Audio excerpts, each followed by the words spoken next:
Aleluya. Dios les bendiga a todos. Hoy queremos compartir un mensaje para los jóvenes. Amén. Aleluya. Este mensaje tiene como título El río que sana. Amén. Amén. Amén. Río El río que sana. que sana. El río que sana. Leímos en Ezequiel 47:9. Y toda alma viviente que nadare por donde quiera que entrar en estos dos ríos, vivirá. Amén. Y habrá muchísimos peces por haber entrado allá estas aguas, y recibirán sanidad, y vivirá todo lo que entrare en este río. Amén. Amén. Gracias al Señor porque tenemos una promesa. Amén. De que vivirá todo lo que entrare en este río. Aleluya. Bien, este río es maravilloso. La palabra profética nos ha ayudado mucho Amén. a entender algo rico. Un principio en Génesis capítulo 2, cuando Dios colocó al hombre en el huerto del Edén. Este desobedeció, comió del árbol de la ciencia del bien y del mal, y Dios tuvo que cerrar el acceso al árbol de la vida. Amén. Porque el hombre ya estaba contaminado y no podía vivir eternamente con esa contaminación, con ese daño. Así que lo primero que hay que reconocer es que usted y yo estamos enfermos, con un daño profundo en nuestro interior. Algunos tenemos problemas desde nuestra niñez, etapas que no ha sido quemada completamente, Sí, amén. traumas. Sí, amén. Venimos todos como un carro chocado a un taller de latonería. Sí, amén. Oh Señor Jesús. Amén. Entonces, Génesis 2, versículo 9 y 10 dice: y Jehová Dios hizo nacer de la tierra todo árbol delicioso a la vista y bueno para comer, también el árbol de la vida en medio del huerto, y el árbol de la ciencia del bien y del mal. Y salía de Edén un río para regar el huerto, y de allí se repartía en 4 brazos. Entonces podemos ver que donde está el árbol de la vida está el río. Amén.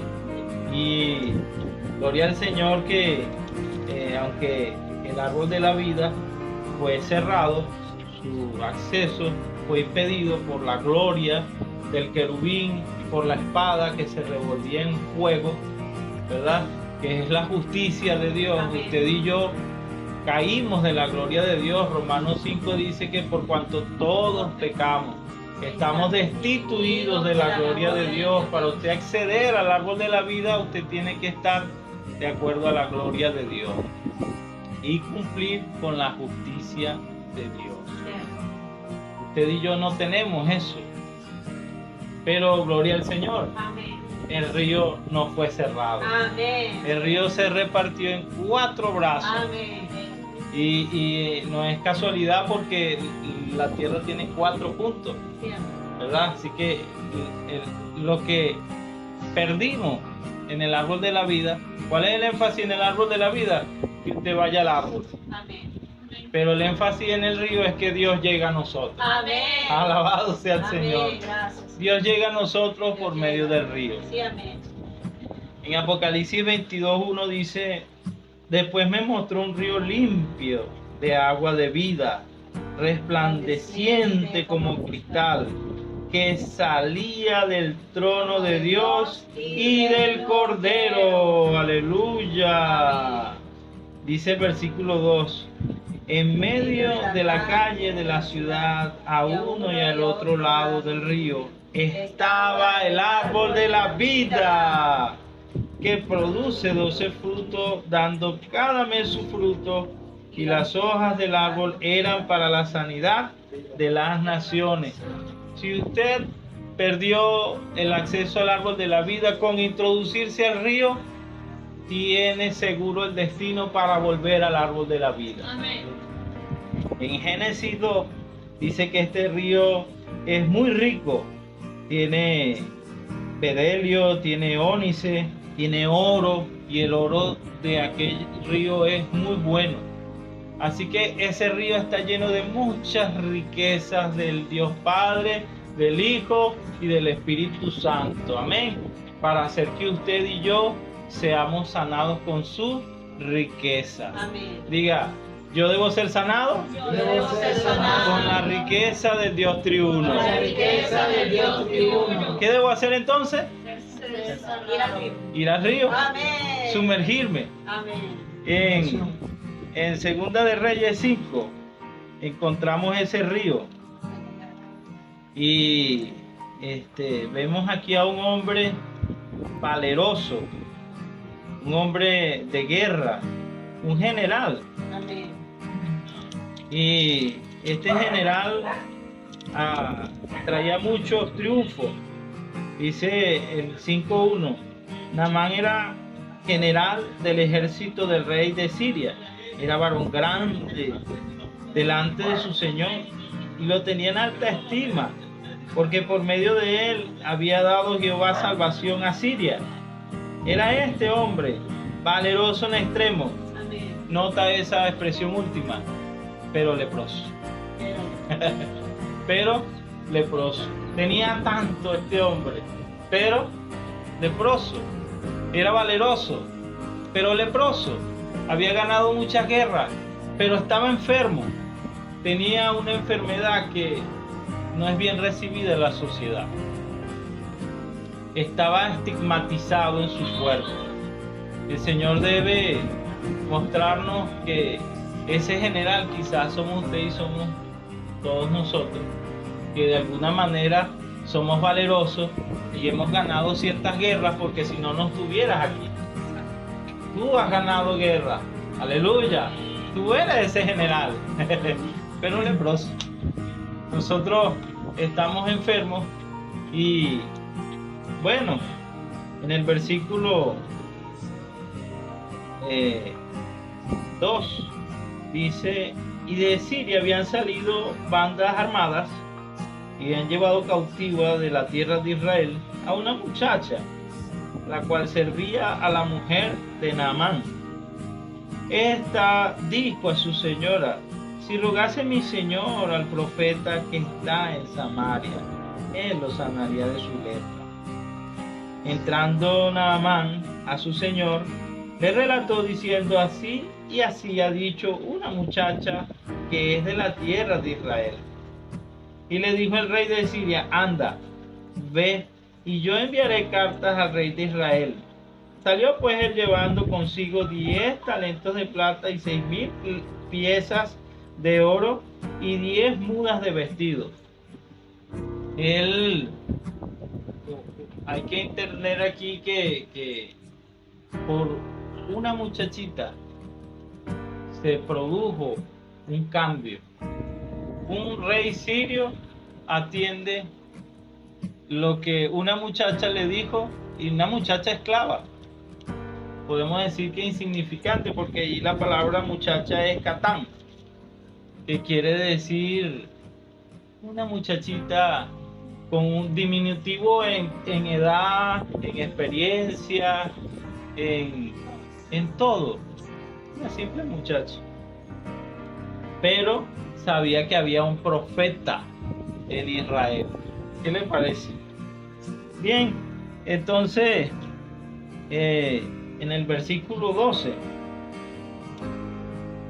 aquí está la experiencia de Naamán. Vamos a leerlo juntos. No sirve cualquier otro río. Segunda de Reyes 5, versículos 12 al 14.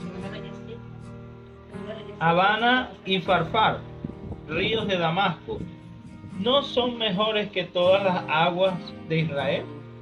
Si me lavare en ellos, ¿no seré también limpio? Y se volvió y se fue enojado. Mas sus criados se le acercaron y le hablaron diciendo, Padre mío, si el profeta te mandara alguna gran cosa, ¿no lo harías? ¿Cuánto más diciéndote, lávate y serás limpio? Aguántenlo allí. Llegó Naamán a Israel y aquel rey de Israel, cuando recibió aquellas cartas, entró en pánico. Dijo: el rey de Siria procura matarme. ¿Quién soy yo? ¿Soy acaso yo Dios para que sane de vida a alguien? Entonces Eliseo, el profeta, oyó lo que había dicho el rey y le mandó a decir: manda a Naamán el sirio a mi casa y sabrás que hay profeta en Israel. Aleluya. Hay profeta en la iglesia. Nosotros tenemos la palabra profética más segura. Gracias al Señor, esta palabra nos ha envuelto. Y esta palabra es el mismo río. Solo necesitamos disfrutarlo, sumergirnos. Cuando usted está enfrente de un río bien rico, así como cristal, como el que se ve en Apocalipsis, ¿qué hace usted? Lo piensa para meterse. Usted se sumerge y disfruta. Aleluya. No es cuestión de pensarlo mucho. Amén.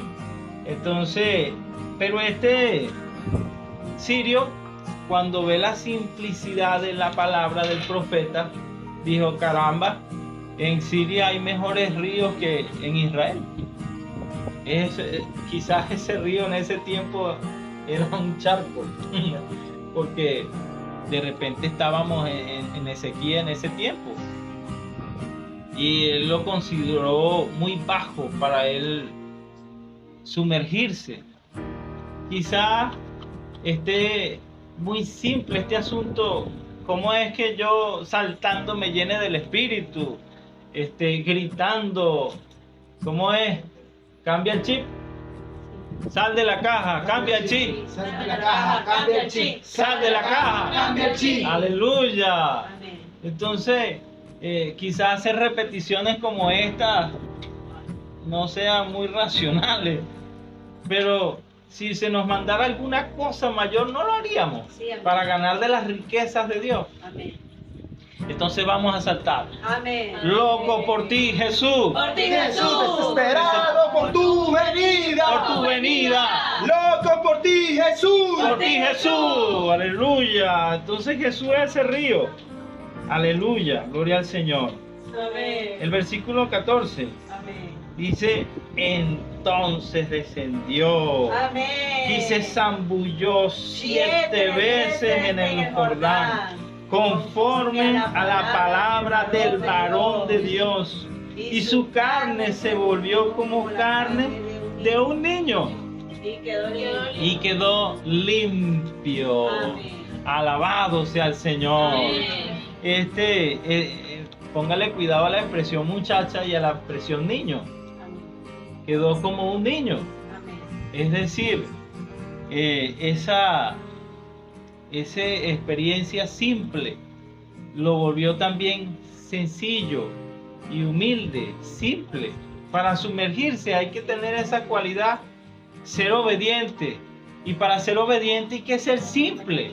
No se enrolle, no tenga escrúpulos contra la palabra de Dios. Usted puede tener escrúpulos contra un cine, contra las cosas de este mundo, contra decir apodos a sus compañeros, ¿verdad que sí?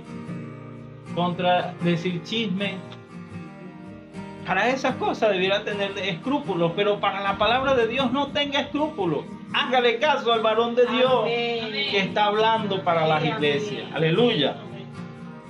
Entonces nos volvemos como un niño. Y hablando de niños, nosotros hemos sido ayudados con Mateo. Mateo muestra también parte de ese río, y en ese enfoque del río de Mateo nosotros estamos viendo el libro de Efesios, y ese río sigue sanándonos, como Ezequiel lo dice, ¿verdad? Ezequiel dice que midió 1000 codos. Amén. Y nosotros avanzamos un poco más y las aguas suben de nivel. Amén. Y otros 1000 codos y el agua sube otro poquito más. Sí, amén. Y otros 1000 codos y ya no podía pasar el río sino a nado. Cuando tú nades en este río, no lleves contigo flotadores. Bota los flotadores porque este río es de vida. Amén. En este río no hay peligro de muerte. Los flotadores pueden ser cosas que hacen que seamos incrédulos. Que un internet puede ser un flotador. Un Facebook puede ser un flotador. ¿Qué más puede ser un flotador? Oh Señor, un pecado oculto, una serie. Ay, santo. Uno no dice que vean todas estas cosas, pero eso no son el río. Amén. Yo sé qué cosa es el río. Amén. Y esas cosas no son el río. Cierto. Entonces hay una promesa de parte del Señor que todo el que entrar en este río Vivirá. vivirá. Amén. Hermanos, miren en el capítulo 18 de Mateo. Amén. Sigue hablando de los niños, el río. Amén. En el versículo 1 dice, en aquel tiempo los discípulos vinieron a Jesús diciendo, ¿quién es mayor en el reino de los cielos? Y llamando a Jesús a un niño, le puso en medio de ellos y dijo, de cierto os digo, que si no os volvéis y os hacéis como niños, no entraréis en el reino de los cielos. El 4, y cualquiera que se humille como este niño, ese es el mayor en el reino de los cielos. Y cualquiera que reciba en mi nombre a un niño como este, a mí me recibe. Pero usted y yo debemos ser impresionados con el asunto de que estamos enfermos, de que tenemos algún problema, algún cable pelado ahí por allí, ¿verdad que sí? Este capítulo en el versículo 35 termina con una palabra ofensa. Vamos a leer. Así también mi Padre Celestial hará con vosotros si no perdonáis de todo corazón cada uno a su hermano sus ofensas. Aquel Naamán se volvió como un niño. Aleluya. Amén. Fíjese usted, aquí podemos sacar la siguiente enseñanza. Ser un niño y ofensa están en el capítulo 18. Punto. Sí, amén.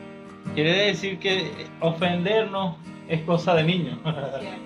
¿Entiende? Allí es de manera negativa. Usted y yo necesitamos ser libres de la ofensa. Y me he quedado impresionado con este capítulo 18 entero, porque habla de las ofensas. Amén. Versículo 6 Amén. dice, y cualquiera que haga tropezar a alguno de estos pequeños que creen en mí, mejor le fuera que se le colgase al cuello una piedra de molino de asno y que se le hundiese en lo profundo del mar. ¿Me sigue? Sí, amén. Vamos a entender un poco este contexto. Aquí los niños son de una forma positiva, ¿verdad? A lo que nosotros necesitamos volvernos como se volvió Naamán. Amén.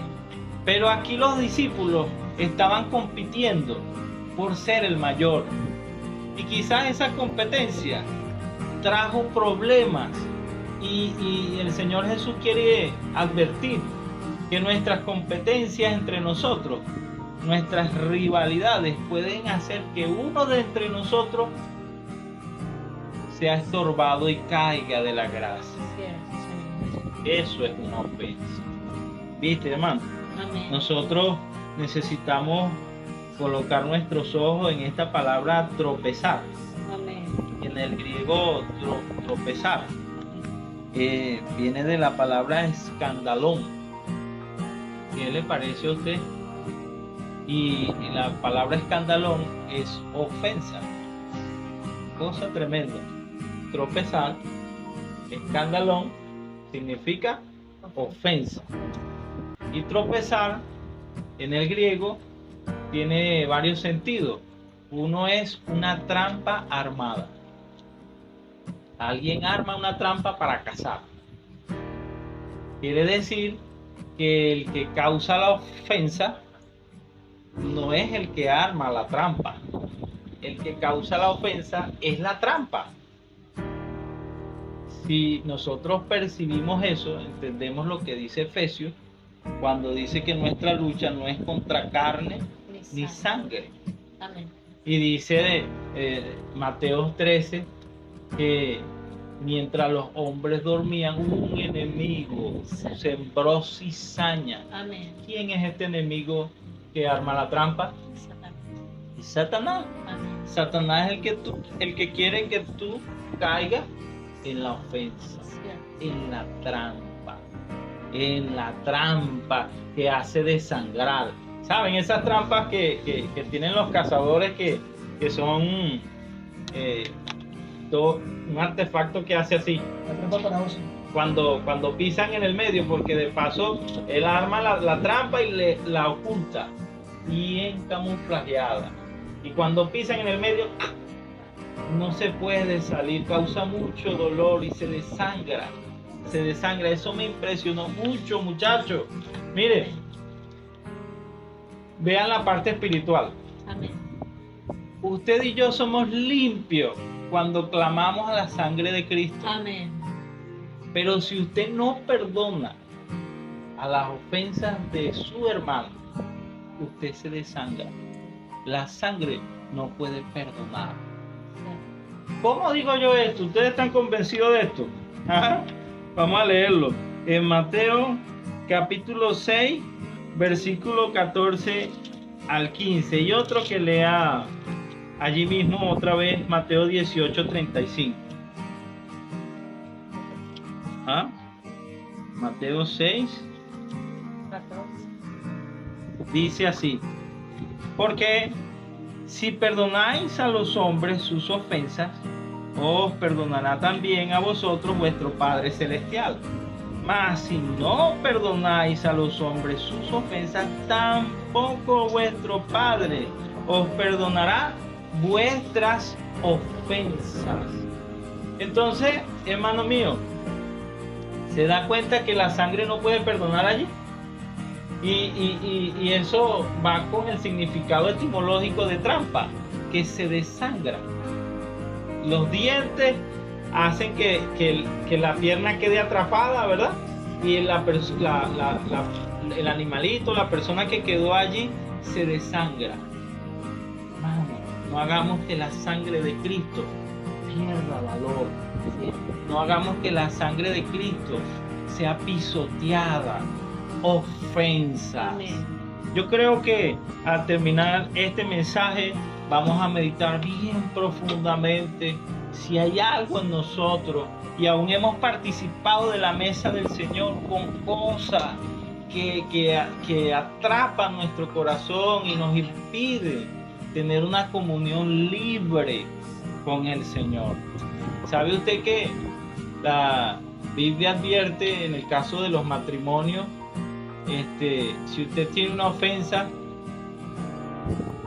dice no se ponga el sol sobre vuestro enojo, y dice para que vuestras oraciones no sean estorbadas. Nosotros tenemos que percibir que hay cosas que estorban la gracia del Señor y nuestra comunión con Él. Entonces, mi hermano, hay una diferencia entre el mundo y los hermanos, ¿verdad que sí? Para que se impresione un poco más, el versículo 7. Hay del mundo por los tropiezos. Otra vez tropiezo, ¿oyó? Y aquí sale la palabrita trampa. Hay una pequeña modificación, que aquí es donde aparece la palabra trampa que desangra, en tropiezos. Hay del mundo por los tropiezos, porque es necesario que vengan tropiezos, pero hay de aquel hombre por quien viene el tropiezo. Por tanto, si tu mano o tu pie, mejor te es entrar en la vida cojo o manco, que teniendo dos manos o dos pies, ser echado en el fuego eterno. me impresionó una cosa maravillosa. Mire, yo había visto el versículo de que si tu mano te es ocasión de caer, en el contexto de codiciar, ¿verdad? En el contexto de codiciar a alguna mujer. Si tu ojo te es ocasión de caer, córtalo y échalo. Pero aquí el contexto no está hablando de esas cosas, sino de la ofensa. Así que es tan importante que nosotros seamos sanados. Amén. No se saque un ojo. No, la Biblia en Romanos 8:13 dice que si por el Espíritu hacemos morir los deseos de la carne, entonces el Espíritu es con lo que usted se va a operar la vista. Si tu ojo es que tú ves los errores de fulanito y no los puedes tolerar, sácalo con el Espíritu Santo. Amén. No te importe cómo es tu hermano, porque tu hermano viene del Padre. Amén. ¿Quién es el culpable de que tú tengas a tu hermano? El Padre que te lo puso al lado. Ajá. Si usted tiene un problema con su hermano, es el Padre quien destinó que esté a tu lado. Amén. Tú no lo elegiste. Yo no elegí a mi hermana Rebeca. Yo no elegí a mi hermana Eucari. ¿Entiendes? ¿Qué hace la vida familiar? Nos enseña a vivir. Amén. Hermano, ajá, qué vergüenza.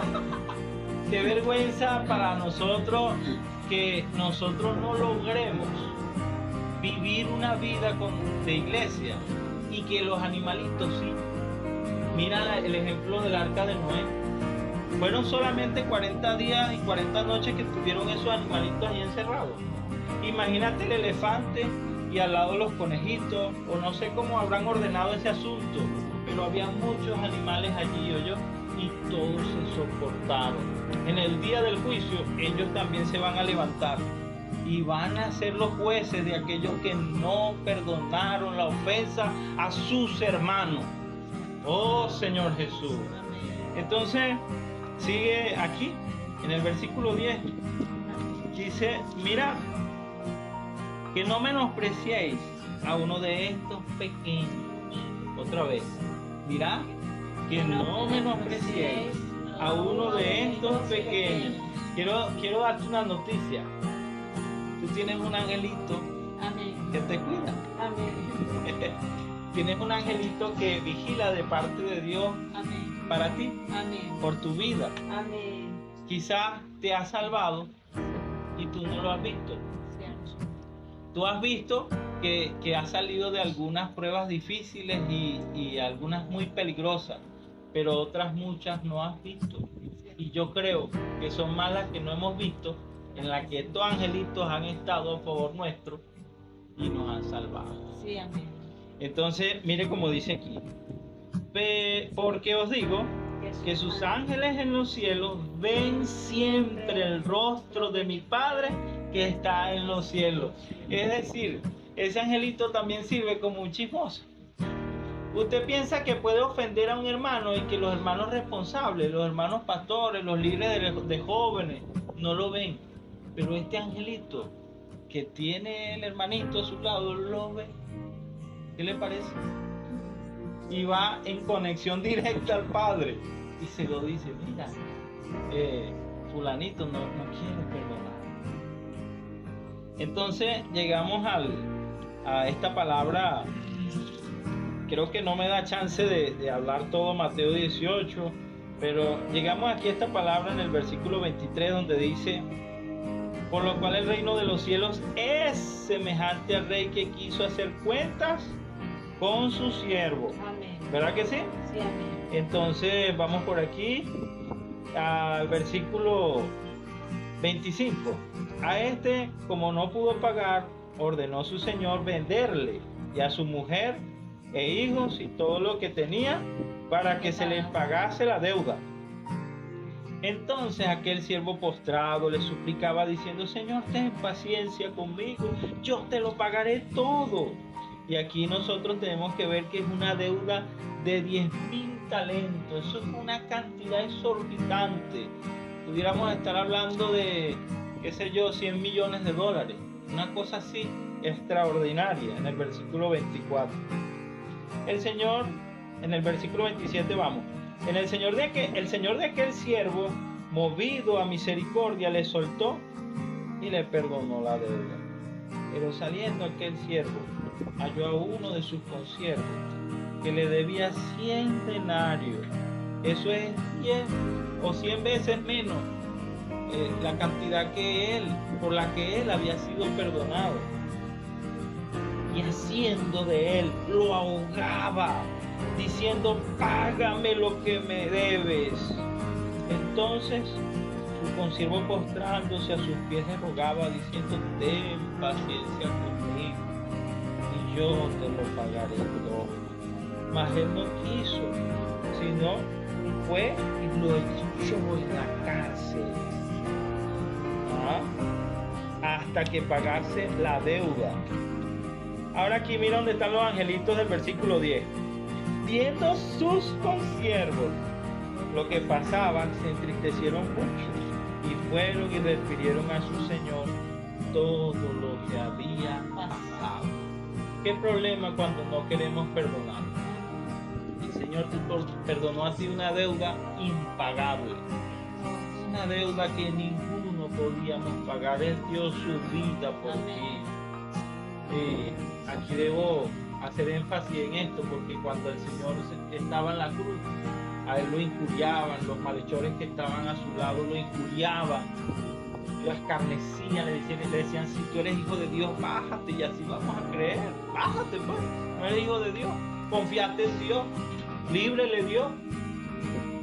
Pero el Señor dijo en Lucas, esa palabra está en